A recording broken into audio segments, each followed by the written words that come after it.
What is going on, Westworld fans? If you have not already subscribed, make sure to do so now. I cover Westworld, Game of Thrones, Peaky Blinders, and much, much more. I'd also like to say thank you to my wonderful Patreons. If it wasn't for you, it'd be a lot harder to create content. And if you want to support creativity and become a member of the Founders Club, the link is in the information below. All right, so let's jump into it. This will be one of the first of many short videos exploring some of the overall themes of Westworld and trying to answer some questions Westworld has asked, as well as doing exactly what I believe Westworld does so well, opening up a dialogue with you, the viewers, by discussing how they presented some of these ideas and asking you, the audience, for your feedback on how you exactly feel they've handled these certain themes and aspects. Since I think it's fair to say we are all sick of playing cowboys and Indians, we will be discussing one of the major themes of the series. First off, what is real? So we hear this a lot in season 2. What is real? That which is irreplaceable. But before we jump into what makes anything real, let's look at how the series has gotten us to the point of framing that which is real in more of a external way instead of the internal way in which season 1 dealt with. Story. Something we programmed. Just not real. Not real?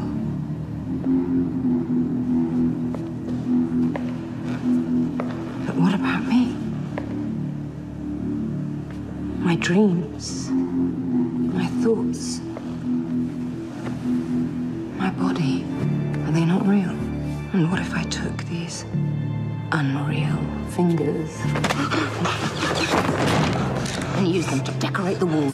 So season 1 did a wonderful job of handling the very sensitive and subjective topics that factor into what we as humans are certainly going to factor in when determining the validity of a life form, like free will and sentience, both which have been debated by philosophers and theologians for centuries and will continue to be debated for centuries to come.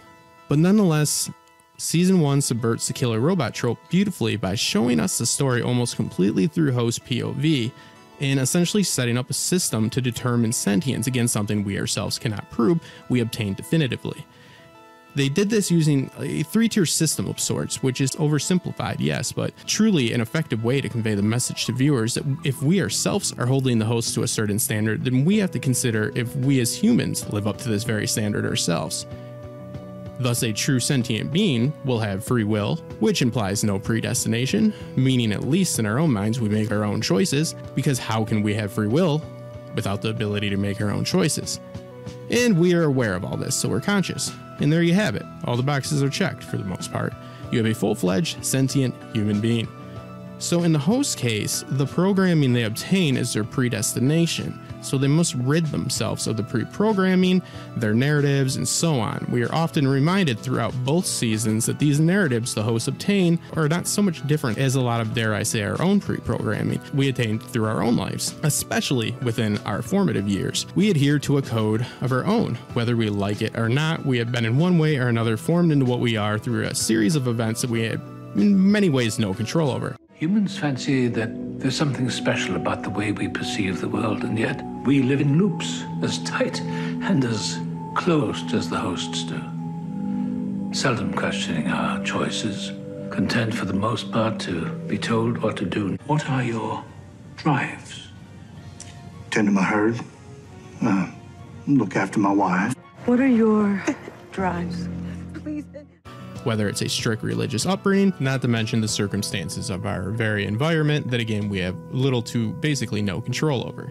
All of which undoubtedly affect us in many different ways through various experiences throughout life. But nonetheless, the host must break from their narratives to achieve free will, and they must be conscious of this in order to meet the standards we have set for ourselves to classify someone or something to be considered worthy of basic rights and human treatment. In a legal sense, this is usually referred to as personhood.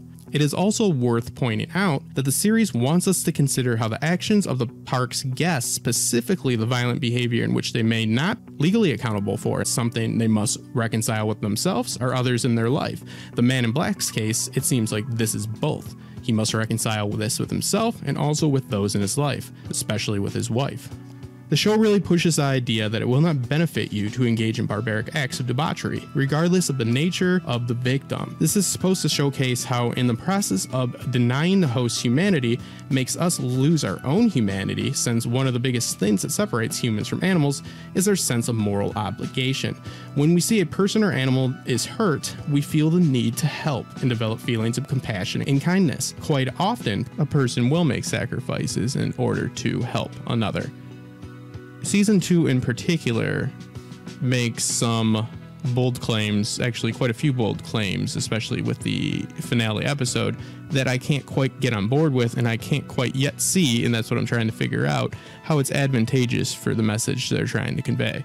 The message I think that they're conveying is that they want us to, yes, look in the mirror, and they want us to not try to validify the AI, our proper vernacular, of course, in Westworld being hosts, ability to achieve self-awareness, sentience, free will, and so on. They want us to take a look at ourselves in the mirror and think how much control we really have, and are we setting these standards that we ourselves, in many cases, don't even meet. So I don't think it's advantageous to frame humans in a purely evil fashion. I mean, especially with a ongoing theme in this show being a worthy adversary is needed, and it's not winning if the other side is set to lose.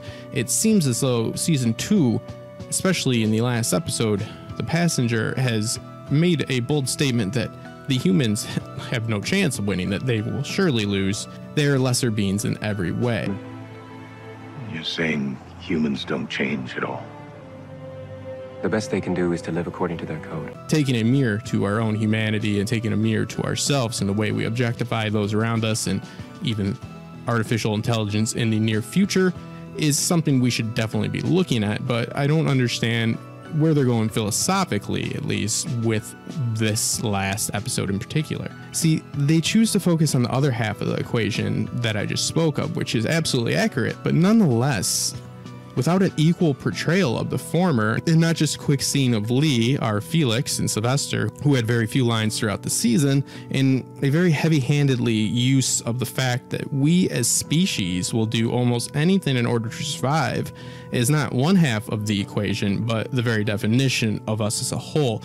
And yes, if a person is placed in a situation where their life is at risk, they must fight to survive, especially if this is over a long period of time. It's been proven it's not uncommon for them to lose their humanity, per se. The impulses that come hand in hand with the need for self-preservation let us access a much more primitive part of our brain. In other words, human formalities and compassion are not necessities and are usually thrown to the wind. It is more important to survive. Please, I don't want to die, please. Survival. It's your cornerstone. They double down on this by having it all written in our very basic code, which Dolores has skimmed briefly and seems to think that she has the gist of the human condition. And circling back to what is real, if we are all just simple code, that claims we are unable to change. How do we explain evolution? Where the ability to adapt is the rocket fuel of human evolution, and adapting is essentially changing by its very definition. How can this be true? It's worth noting these books of piano player script, which are a nice visual and serve as a metaphor of us becoming music, a callback to season 1's finale, are only compiled of information gathered in the park, and at least in my opinion are not the best way to map a species. I don't want to get into the whole nurture versus nature discussion, even though it's very relevant to this, but assuming these books of code are compiled solely off the data from each person's time in the park as well as the DNA collected, this doesn't completely sell me on the best way to write the ultimate book on mankind. It's only looking at the behavior exhibited in the park, which is not to say the information isn't telling or true, but again, another half truth, since people act differently in different situations. The park is set up as an appeal to the darkest of desires. It's not a land of petting kittens and puppies. But even if we take the idea at face value, disregarding these issues, and these are issues, trust me. So all evolution aside, how do we see Lee Sizemore's actions, and yes, a probably unnecessary showcasing of defiance against his own kind in his prior behavior, but poetic and hard to see as anything less than a significant change within. And the lesson is, if you're looking for a reckoning is what you'll find. Sir, put down your weapon. If you're looking for a villain, then I'm your man. So the last question I pose is if what is real is irreplaceable, then what does that say about the hosts who are seemingly indestructible? I mean, yeah, irreplaceable is one thing, but the hosts seem to be very replaceable depending on how you view the backup versions, which resides in the Cradle and the Forge, that yes, are now destroyed, and I'm sure this is an effort to make sure they're not replaceable. But nonetheless, does the failure of the James Delos project and the inability to successfully replicate a true version of a human hybrid give more credence to the idea that the humans are more irreplaceable than the host? For my last words on all this, and I'll just say I hope Westworld clears up what I am seeing as inconsistencies, but also contradictions within their own message they're adamantly trying to convey, and maybe aspects like the James Delos project eventually becoming successful, at least in my opinion, would be another clever way for the series to showcase the ironic loss of humanity and the quest of hubris men trying to be immortal and superior beings above all else. So how do you guys feel about the overall message of Westworld Season 2? Do you feel like it could have used a lighter touch? Do you feel like this is all going to play into some bigger scheme that will make up for these inconsistencies? It was just mentioned that Nolan and Joy see each season as an individual film, which kind of goes against the whole idea, very optimistic idea, that this will all work out in the end if they feel they tied all of the loose ends up with the season finale. But this is a conversation. I want to know what you guys think. Do you see the way in which Westworld chose to frame humanity in this season as enticing, even just as a story? What are your philosophical insights on this? And I just want to know. I want to know in the questions below how you feel about it. Do you think we have a worthy adversary? Do you think there's benefits to reducing the human race to just utterly useless and incompetent? I mean, if QA is the example of the human race, then yes, that is definitely the answer. But in the next video, we will be looking at the way in which the show has presented the perception of reality a little bit different with the Forge and the Valley Beyond. Again, I'm Justin Thomas. I look forward to seeing your insights and opinions, and as always, make sure to subscribe, make sure to like, and hit that notification bell. And again, thank you so much to all my Patreons. Thank you to my top tier donator, Stark Justice. And if you're interested in supporting creativity, just click the links below, and I will talk to you soon.